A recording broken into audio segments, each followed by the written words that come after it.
Wall Street to Main Street to help small business owners have the same capital as corporate America and give them the same resources as a larger company.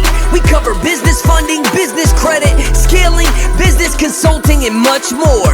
Check out the website at shieldadvisorygroup.com. Welcome to the show, The Liquid Lunch Project. Hey guys, welcome back to another episode of the Liquid Lunch Project. As always, I am Matt Meehan. My name doesn't change, but I am with my partner and co-host, Luigi, the Professor Rosa Bianca. What's going on, Lou? Matthew, I've been looking forward to this podcast all week. And I'll tell you what I love about Liquid Lunch is not only do our clients and audience learn, but I always like to learn from our friends and clients that come on our podcast. And I think Gary has a lot to teach us. So Gary, the floor is yours, my friend. Guys, thank you so much for having me on my show. I love doing shows, especially with two people, because I get so many different questions because everybody has an opinion or something. But hey, I'm a Fort Lauderdale firefighter, and I've been 17 years in the firefighter industry. I've created a CBD company after my daughter passed away from opiate addiction. I said there was a better way to actually treat addiction. It was actually her idea. She came out of a couple of rehabs and says, listen, all they do is give us more medications. There has to be a different way. At the same time, I was on a parallel path investigating the marijuana industry and the CBD industry. So I says, well, let's go down the medical field and let's see if there's actually a way to do that. And that's where we created our CBD company. And at the same time, we says, let's change the face of addiction. Let's turn it to a holistic area. So what we're doing at our CBD companies, we didn't build it to be a huge conglomerate like everybody else, because, CBD is a wild, wild west out there. And unless you have millions of dollars to throw into marketing and everything else, you're just going to get stepped on. So we created a product that's more or less to help people and actually help our fellow firefighters in addiction. And those sales, every money that we do at sales of CBD goes straight into building our addiction facility. So it wasn't basically let's hop on the money train of CBD. And that's how I slid down that road, which completely led me into the psychedelic realm and athletes with concussions and PTSD for firefighters. So that's me in a nutshell. I got a bunch of things going on, and I love seeing how plant-based products really change people's lives. The stories that I've been told are just amazing. Hey, Gary, if you don't mind, spend a few minutes just educating us a little bit, right? Plant-based holistic remedies. Where does the medical industry begin and where does holistic remedies end? Help us define that gray area, if there is one, please. And in the CBD and the cannabis world, there's a massive gray area. CBD and cannabis have been studied for years before it got into the whole fight on drug war issue, and they used cannabis as their go-to thing. So what ended up happening is basically, think about this. In your body, there's a bunch of systems. Everybody knows there's a respiratory system, there's a circulatory system, and those systems run your body. But there's a system called the endocannabinoid system. They just found that out back a couple of years ago, and it's not being studied. That system has receptors in all the other systems. In other words, it helps control or level off your body. For example, when you're born, you come out of your body as a homeostatic state. You're in a level state. As you get older and you get inflammation, you take medications, you take pharmaceutical drugs or something, your body starts to tilt. And we all live on a crooked basically tilt. We think this crooked tilt is normal for us. But what ends up happening is CBD, those cannabinoid systems, they're no longer actually helping. So what CBD or cannabis does, it actually takes that tilt and brings you back to a homeostatic state. It is so weird. My wife hates when I call it. I used to call it like snake oil because it'll work on everything. It'll work on pain, ADHD. It'll work on nausea. It'll work on inflammation. It does everything. The product itself, let's see, I got a little vial here. This is a cream basically, but the product itself does absolutely nothing for you. What it does do is it starts your body's natural ability to cure itself. So unlike pharmaceutical drugs, which basically what they do in a nutshell is basically they reorganize the chemistry in your body. So you have depression, you're missing anandamide to make you happy. So they'll give you a chemical to kind of raise the anandamide, but now you're working with chemistry. So once you start screwing with one piece of chemistry, that other piece of chemistry gets all confused, and it screws something up. So you need to take another piece of medication for that one and another piece of medication for that one. And your body's fighting continuously trying to balance it out, where the CBD or cannabis actually levels it out naturally. Hey, Gary, where does a body's pH balance come into play in your analysis? That comes into play. It's the same thing. The CBD actually helps balance that. And because there's receptors, CB1 receptors are actually the THC receptors. Those are the brain ones. Those are the ones that actually get you high and everything else. All the rest of the body has the CB2 receptors. That's where you're actually going to get the balance of the pH and everything else. So if you're off with pH, there's a receptor that's in there that the cannabis will actually hit it. It'll say, hey, we're off with pH. We need to balance it back out. It'll start balancing it out naturally without having to take some sort of pH chemical, or like they're selling on the supermarkets now, pH water to try and balance yourself out. CBD will naturally bring it down. So, and now, Gary, how do you balance the two arguments, right? Well, one party may say, look, it's a God-given natural herb and root, just like basil and parsley and rosemary, right? Versus the negative connotation that society has given us, where you guys are just potheads. How do you compromise those two opinions? That's where I created my podcast. That's the fascinating thing. That's where my podcast came out, where I talk with athletes, I talk with business professionals, and I talk with doctors. If you do like what everybody's talking about, follow the science, you'll notice that the business professionals and everybody else that are actually creating these products, they're creating it for a medicinal effect. So in other words, they're not creating it just to get high. That's where CBD comes in, because it's a hemp plant. There's not much THC in it. There's more medicinal. In other words, more medical benefit to it, not a get high benefit to it. THC products work more kind of on a nerve ending kind of thing, kind of like a fibromyalgia or those nerve endings, because that comes from the brain. So they work with that. But what ends up happening is that all the large corporations that are building this stuff, they're just making it products for medicinal use. They're not the old days where you buy the pot, roll the joint up, let's get high. And that's what I found out when I created my podcast. I searched podcasts, and there was two spectrums. There was the dudes, like you were saying, smoking bongs, saying like, this purple haze is the best thing out there, dude. Wow, this is great, man. Cool. And then you go on the other spectrum, and you got the doctor with the tie going, well, this chemical now grown in an earthly like sample is grown to this altitude. And it's like, oh my God, why doesn't somebody just talk normal to these people and stop the whole BS? Let's get the real life stories out there. And that's the thing. The thing is that everybody keeps saying, you'll get high. Well, listen to this. There's baseball players out there that'll smoke a joint and still hit a fastball without missing it the next day when it's shot at 100 miles an hour. Are their reflexes screwed up? They smoked a joint the night before.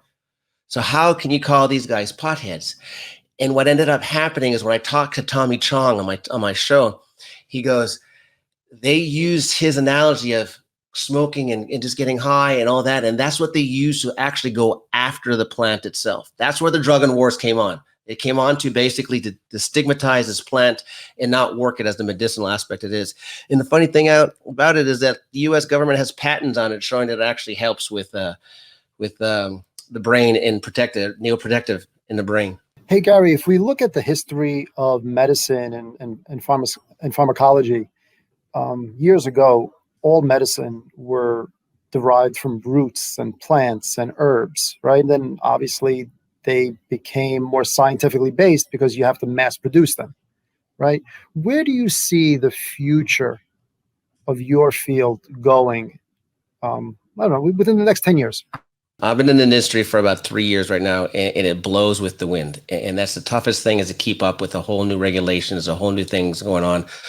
I personally do not think that the pharmaceutical companies want you growing medicine in your backyard. I'm just saying that, and because that'll put them completely out of business. With the things that I've seen that the product or the plant do in itself, and it's just, if you can grow in your own medicine, chances are you're not going to be taking what the pharmaceuticals are taking. And extremely hard, especially this plant for itself. And I'm not talking about the psychedelics. The psychedelics are a little bit different. We can get into that later. But the plant itself, when it's grown, there is over 120 cannabinoids that do different things. Pharmaceuticals have to take that one thing and then put it through a process to show that that one thing actually works. If the plant keeps growing at difference and has all these things in it, they can't reproduce that. That's the biggest thing that most people understand about pharmacology, is that I need that one element. That's why they came out with GAW Pharma came up with their seizure medication They came out and it's an isolate. It's one piece of the plant. There's 120 other pieces of the plant that work, from CBGs, CBDs, CBAs, CBAVs, until they're able to actually control that whole plant. I don't see it actually. They can legalize it, but I think that what's going to happen is they're going to really, like they're doing now, they're really, really going to make it hard for people to get it. So they're going to say, yeah, man, the whole state's legalized. Let's say, for example, California, it's all legalized, but yet there's a 75% tax on it, and you're only allowed to have this much. Well, my doctor says I need that much. Well, that's too bad. You can only have this much. But hey, we legalized it for you. They're just going to make it difficult on you. They're going to look good, but then make it really hard on those who need it for medical benefit. There's no doubt that the CBD and the medical marijuana and the legalized marijuana markets grown by leaps and bounds over the last 5 years, right? There's a lot of money flowing into it. There's a lot of larger corporations flowing into this market too. So generally, it's becoming more widely accepted by the public, right? Now, you being a firefighter, right, and being in this for the last 3 years, like you said, how much convincing did you have to do to your firemen that you work with to get them to try the product or, see what's helping them better? You know what? I spent the first year hiding because I was afraid that I would actually be pinpoint or targeted by administration saying he's selling an illegal drug because we're not allowed to use it. Us as firefighters, we can only use an isolate. We can't use the full plant, which has a 0.3% THC, which does absolutely nothing psychedelically. You can drink the whole bottle and you're not going to be stoned. You're not going to, you drink 4 or 5 bottles. The only thing that's going to happen, and this I tell people, even when we sell it, is like I said before, when you're used to living sideways, when you go to a full 100% to where you were when you were way, way young and healthy and weren't taking medication, it feels good. So it feels like you're high, but it's not high. It's a natural feeling of, oh my God, my body's working and firing on all cylinders. So I was pretty much afraid of it. And the way I did it in the beginning, and like I said, we talked earlier in the show, is I used it for pain. I personally used it for pain. I used it for inflammation. I used to pop down 800 to 1,000 milligrams of Aleve at night after I worked out. It felt good. So as soon as I started taking it and my pain was going away and I no longer needed to kill my liver with over-the-counter stuff, I went, hey, I get some firefighters that are aches and pains. Let's just go ahead and try it. And the cool thing about it is when you try it, I think the first firefighter I sold it to, he said, called me 3 days later. He goes, Gary, what? He goes, what the hell did you give me? I'm like, oh, geez, what the hell happened, dude? What happened? Did you pop a drug test? He goes, no. He goes, nothing like that. But I'm telling you right now, he goes, you didn't know, but I'm getting a divorce. For the last 2 years, I hated my family. I hated myself. I had voices in my head telling them to hurt myself, to hurt other people. I was pissed off. After 3 days on your product, the voices started to calm down and go away. Now, you're talking about type A personalities. We're the guys that run into burning buildings. We don't give a crap. Listen, you're not going to tell us what to do. We'll break down a door, pull somebody out. We don't care. It's the thrill-seeking, type A personality. We don't tell people we need help. People call us, we help them. All right? So that's the number one thing. So when somebody like that opens up naturally and reach out and say, hey, you changed my life for the better and the product helped, you start thinking, going, what happened? Why don't all firefighters have access to this product? Why are they scared? And so that's where I decided, you know what? It's time for me to come out from that shadow that I was hiding in, go in front of it, be an advocate, and try and push it more into the fire service and tell them, listen, a clean, good CBD at a company that you can trust, that you're not going to pop a drug test, that you're not going to fail your drug test and lose your retirement, lose your pension, lose everything. That's what you look for, because I guarantee this product, A, will help you sleep better. The better sleep you get, because our sleep cycles suck, the better you're going to feel, and the joint pain is going to happen. And without telling them, I'm hoping in the back of their mind, because of the PTSD is running rampant through the first responder community, that they will seek help or understand that they need help. I have a lot of family and friends back home in New York that are first responders, whether they're police or firemen or paramedics, right? And where I come from in Staten Island, it was actually epicenter of the opioid pandemic. I can't tell you how many friends that I've lost due to opioid addiction, whether they stopped selling it, they couldn't get pills anymore after the doctors started writing them scripts, that converted to heroin after that because they couldn't get the pills. right? So I know firsthand the damage it could do. But going back to the first responder environment, they go to a doctor when they get hurt on the job and they're handed tramadol, they're handed Vicodin, they're handed OxyContin, and that's fine. They can still work. However, if they piss bad and it's CBD, right, it may, well, THC or CBD, they can lose their job, right? Exactly. So I think the whole world and the doctors and all municipalities need to rethink their status or their thought process on this. I agree 100%. And I always tell the story. This is a story I tell when people start talking about first responders, because a lot of people go, okay, PTSD. PTSD is renownedly known with veterans and the military, because when you sign up with veterans in the military, you know you're going to see death, mayhem, and everything else. As a first responder, the public sees what they see on TV. They see the guy on 911 Chicago fire, pull the guy out of the fire. They got a little, black stuff on their face. Oh, we just saved this guy. Wow, we're heroes, and you go to the school and the kid goes, I want to be a firefighter. Everybody loves, you're the hero, you're the hero. But the reality is that never happens. The reality is when we pull somebody out of a burning building that's been burning for a while, we pull them out. And I'm going to apologize to the public that's going to see it's going to be a little bit graphic, but while we pull you out, your skin is tearing off your arms and going onto our gloves. We smell your burnt skin, your burnt hair, your burnt everything. Then we stick you in a rescue and try and give you fluids and do whatever we have to do, and that skin's still on us.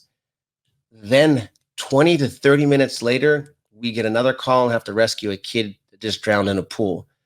An hour after that, we got to arrest grandma who was just T-boned by somebody who was actually texting and driving, who's pinned in their car and cut in half. That is a 30-year, every other day job that nobody told anybody, that the 18-year-olds coming out of high school are going, I want to be a firefighter and save lives because I saw 9/11.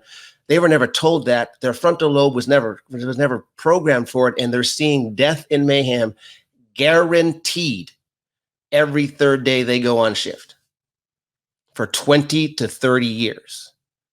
So when people say, oh yeah, PTSD is just in the military, I have nothing against the military and I agree with them, but those are 4-year stints and you can go longer, but as it's a guarantee sign for 30 years, you are going to see a dead baby, a mayhem, a head chopped off, a guy cut in two. You will smell burnt people. You will see a dog with broken bones. You will see stuff you've never seen before, never thought you were seeing. It's nothing like on TV. So when I say, give these guys a break. Don't stick them on some chemical, like I said before, that's going to mess up their chemistry, so they got to take another chemical. Let them take a plant where they can relax, where so far it shows what studies says that, hey, this helps them sleep better and get cured from PTSD. Then let them do it. Because it's a simple way. They'll say, well, it's a drug. It's a Schedule 1 drug. Well, you know what? Every fire department out there in the United States is actually scared of one thing. They're scared of losing their federal funding. But here's how they keep their federal funding. There's a thing called the 1988 Drug-Free Workplace Act. That's how we get away taking all the other prescription drugs. Because as long as we have a policy set in stone for Schedule 1 through 5, that's heroin through Tylenol, and if we have a policy in place, we can use that medication. We can use the Percocet, we can use the Xanax, we can use all that. That we can use because we have those policies. Just slip cannabis into there. Slip it right in there. It doesn't matter. If the policy's in place and you're not worried about it and you can have it and we can follow a proper doctor, a proper facility, and you have all the regulations that you need to follow it, it's the same thing as every other drug they have given you. Gary, it seems like the theme here is pharmacology is treating the symptom and not the disease. And you've educated us today on how your products can actually treat the disease. But it seems like your biggest hurdle and your industry's biggest hurdle, let's face it, is lobbying. How can you plan to take on such an effort? It seems like a Herculean task, but it seems like you're up for it. So what's the plan to tackle on DC? Education. It's just educating. And like I said, there are large corporations out there and companies like mine who create a product for a simple reason. To help people. They're not creating a product for people to get stoned. They want to be regulated. If you ask the people, the Green Roads, the MedMen, the large corporations who are building these empires with all this money, they welcome the regulation. Just don't strangle them, because they're not creating a street drug. They're creating a medicinal drug. You want to regulate how we get it? Great. Don't tax the crap out of it or tell us how much we can give to people, whatever it is. Let the doctors and the patients decide that. Don't stop us in that realm. And that's the best way in education. And that's why I created a podcast. That's why I talk to business owners. I talk to attorneys who use pot and they don't have an issue. Businessmen who are multi-million-dollar corporations who built it and they actually use the drug. They didn't use it to get high. They used it to get out of opiates, to get out of their addiction, to get out of the sucky life they had, and it worked. Let the rest of the United States actually have the same benefit that everybody else has. And that's the big thing, education. I think the flip side to the argument here is the government's afraid to legalize marijuana and cannabis, right? Because it's going to lead to the legalization of other drugs, right? And that's the argument. I'm not saying I'm for it. I'm not saying I'm against it, right? But what are your thoughts on that? Here, I'm going to blow your mind here. We're going to go now into the psychedelic realm. This blew my mind when I started seeing this, and I started researching it. And I found I connected with a group called Athletes for Care, and they're all about the psychedelics and cannabis and everything else, and helping athletes with concussion syndrome, because that needs to be fixed really a lot. Cannabis was a good way, but like you said, that's a hard battle to fight. Well, guess what? Right now, ketamine's gone through. Ketamine is an analgesic. It wasn't made to be street legal, but there's ketamine clinics going everywhere now to help with depression. Right behind that, going through, I think it's phase 4, being fast tracked through the FDA to be used, is MDMA. What is that? That's ecstasy. Okay, so let me get this straight. So a plant that's growing in the ground, I can't touch, but you're going to let me go get on some ecstasy to help myself out. And then right behind that one, actually, I apologize. It's psilocybin, magic mushrooms is coming out first, then ecstasy. So now we got magic mushrooms, ecstasy, and then what's coming third right now that's going through trials is LSD. So let me get this straight. So the government's going to qualify magic mushrooms, ecstasy, and LSD for treatments of PTSD, depression, and addiction.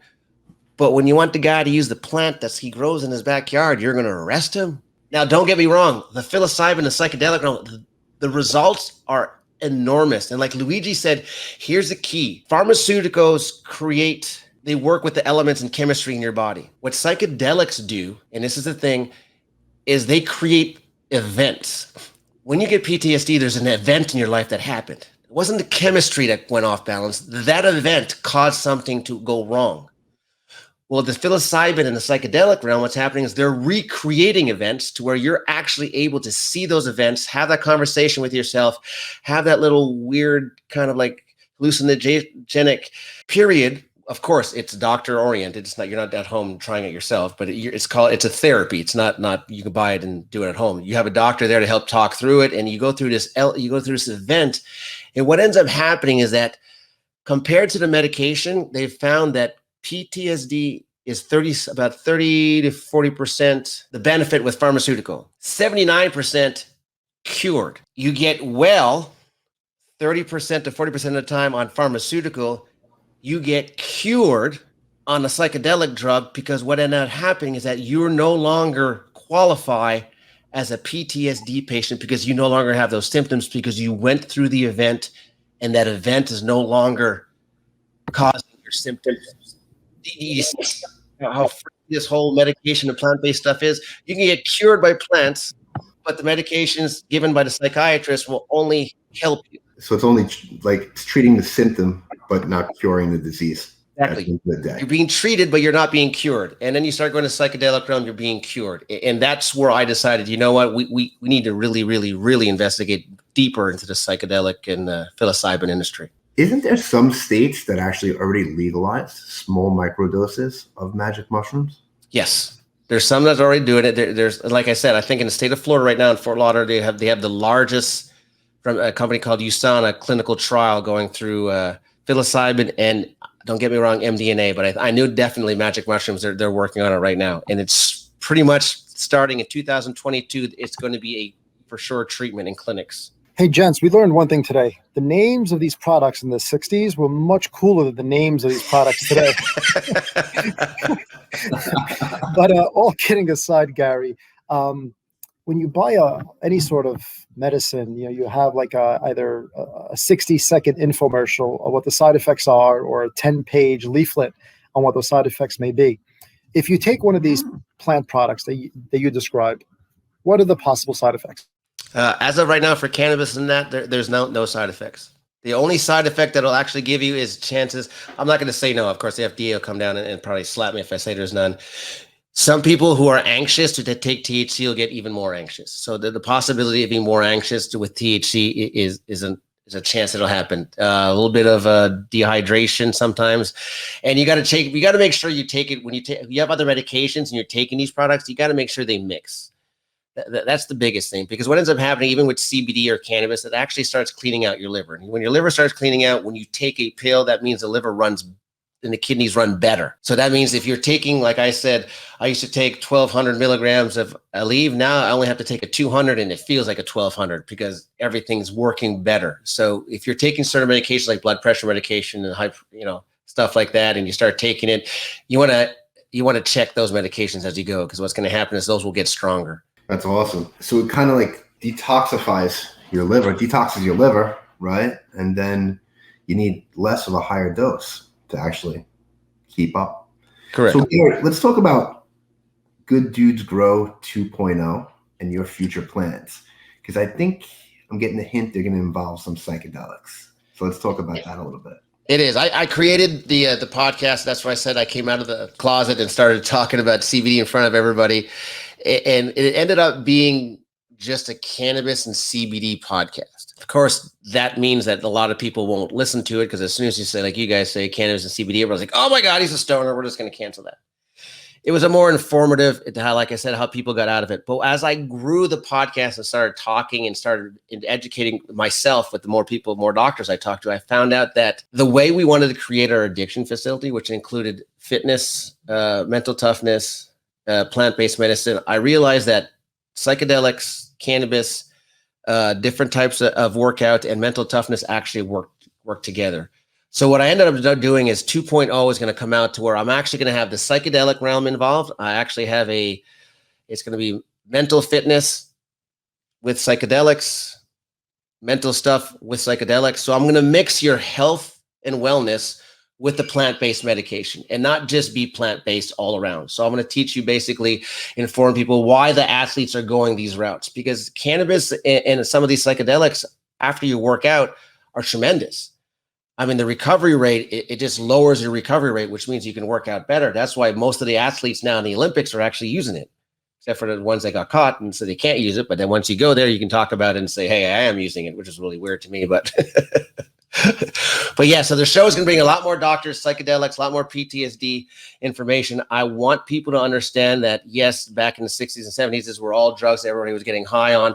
But I want them to understand that this is for medicinal purposes only. We're not bringing this information. So, all right, now they're going to make it LSD legal and we can all get stoned. I want them to understand that it's going to be therapy oriented and there's ways to actually cure your PTSD, not just treat it.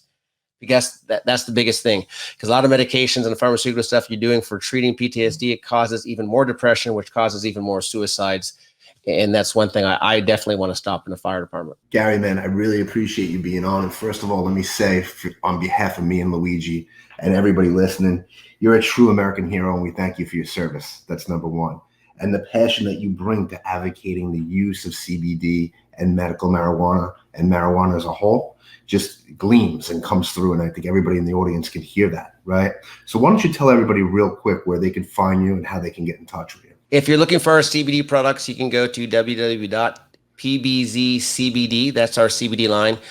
You can see all our third-party information on there. We have it tested all the time. Any questions you have with the CBD, just call us and ask. The biggest thing with most CBD companies is that once you buy, you can't reach anybody afterwards. So you have no idea how to use it. Everybody's different. You don't know what you're taking or taking it for. Call us. We'll give you a directional what to do it. If you want to learn more about the psychedelics and everything else, please listen to the podcast at gooddudesgrow.com. It's on all the platforms from iTunes to Google to Amazon. And I'll be having more and more guests and more doctors. And if you want information about that, or I have a survey that I have on my Instagram link, which is at gooddudesgrow.com. There's a survey that you can actually take, and it'll actually talk about psychedelics and plant-based medication. I love that. Thanks so much, Gary. But before you do go, I do have one question for you. So what does success look like for Gary Roberts? Geez, success looks like a huge ball of yarn right now, to be honest. But success, in my eyes, it's a journey, to be honest. It's the journey. It's the excitement of seeing things change, seeing people change, and finally getting those doors open to my facility and actually having people get better through plant-based medication and not do with what my daughter did and just go to facilities and come out with another drug problem, go to another facility, come out with another drug problem. That just needs to stop. We just need to revamp that whole system, to be honest. That's what success is, revamping the whole addiction system and helping other firefighters and first responders not commit suicide. Thanks so much, Gary. We appreciate you for being here. Guys, that's a wrap of another episode of the Liquid Lunch Project. We look to see you on the next one. Thanks, everybody. Thank you for listening to the show. And make sure you subscribe, leave a review, and share it with a friend. We'll see you on the next episode of the Liquid Lunch Project.